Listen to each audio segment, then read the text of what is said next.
المحكم المفصل آياته والمفصل أحكامه، وخاصة أحكام الحلال والحرام، الحرام بالذات قد فصل لكم ما حرم عليكم. أين تحريم الآلة والغناء في كتاب الله؟ قالوا له، قلنا ليس له علاقة. قالوا فحديث ابن مسعود، أثر مسعود الصحيح صح عن ابن مسعود أيها الإخوة أنه فسر لهو الحديث بالغناء. قلنا نعم صح عنه هذا الأثر، لكن لا وجه لتخصيص الآية به، لأن الصحيح والراجح من أقوال العلماء أهل الأصول أنه لا يقضى على مطلق الكتاب ولا على عامه فيقيد هذا ويخصص هذا إلا بنص من كتاب الله أو بنص صحيح من سنة رسول الله أو ما في معناهما.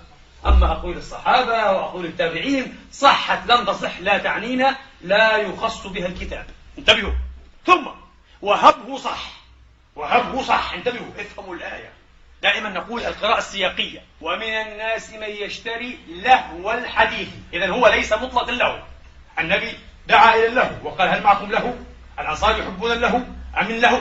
واضح جدا ما في مشكلة. ولكن هو لهو الحديث أيها الإخوة ماذا؟ المنعوت بصفة من فعلها كان كافرا، مش مرتكبا حراما يكفر. ما هي الصفة؟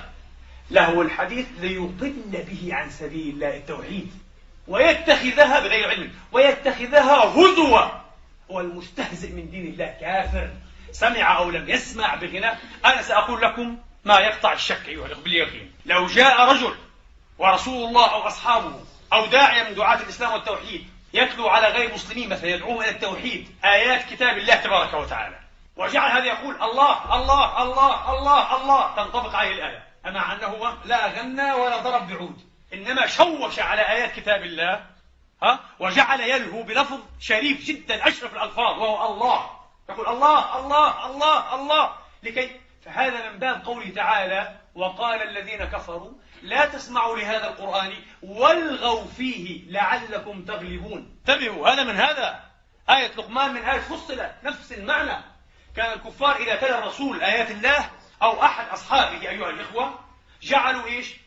يلغون، لا لا لا لا، ويحكون شعرا ويحكون حكاية ولا مش هيك وبرفعوا صوتهم عشان إيه؟ بشوشوا. نوع من التشغيب اسمه التشغيب والتشويش. فهذا الذي ذمه الله لا أنه ذم مطلق له ولا أنه ذم مطلق له الحديث.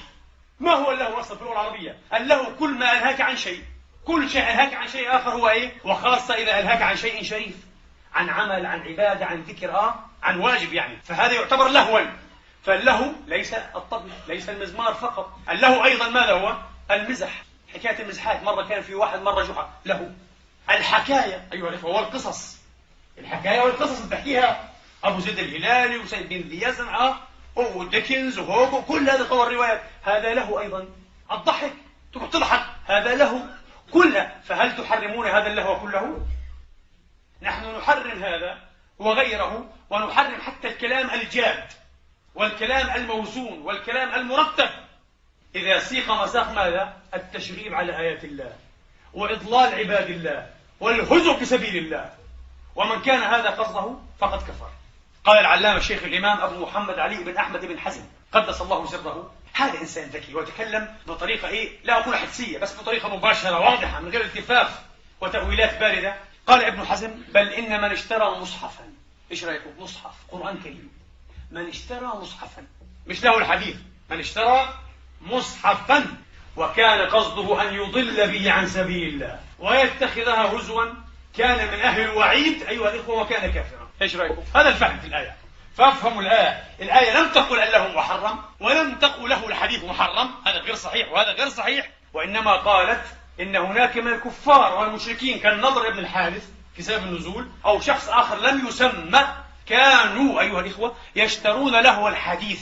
النضر يحدثهم بالحكاية عن فارس والروم ويقول حديثي أحسن من حديث محمد، يشغلهم عن كتاب الله وعن آيات محمد صلى الله عليه وسلم. والرجل الآخر اشترى مغنية من حر ماله وجعلت هذه المغنية بأمر سيدها الملعون هذا المشرك كلما تلا الرسول أو أصحابه جعلت تغني، يدق لها على دف أو طبل وتغني تشغل على القرآن. فأنزل الله هذه الآية، هذا هو المذموم. فلا تقول لنا الغناء محرم بآية لقمان، هذا كلام لا يصح وليس يستقيم. للأسف أدركنا الوقت وقد بقي الكثير في هذا الموضوع المتشعب الذيول، لكن إن شاء الله نعد بتتمة إن فتح الله عز وجل.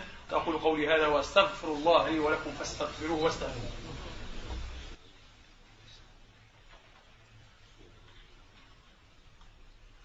الحمد لله.